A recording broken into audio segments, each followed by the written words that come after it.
বিয়াৰ পিছত প্ৰথমটো বহাগ বিহু শাহুমাৰ ঘৰত ৰাতিপুৱাই গা পা ধুই এয়া ৰেডি হৈছোঁ ৰুমতে সৰুকৈ মোৰ ধূপ জ্বলোৱা জেগা অকণ আছে তাতে ধূপ চুপ জ্বলালোঁ পোনপ্ৰথমে বহাগ বিহু আন্তৰিক শুভেচ্ছা জ্ঞাপন কৰিলোঁ আজি হৈছে গৰু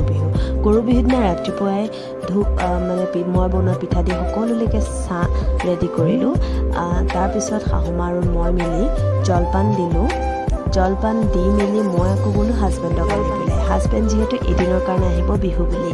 হাজবেণ্ডক আনি মেলি আকৌ গধূলি হ'বই হ'ল নহয় তাৰপিছত মই ৰেডি কৰিলোঁ জাক দিবলৈ এয়া জাক দিছোঁ যোৱা বছৰ ব্লগত কোৱা আছিলে জাক দিলে কিয় ভাল ব্লগটো গৈ চাব তেতিয়া গম পাব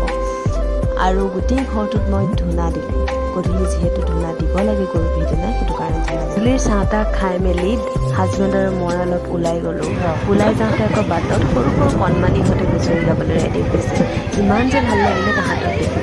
পেলাই বাই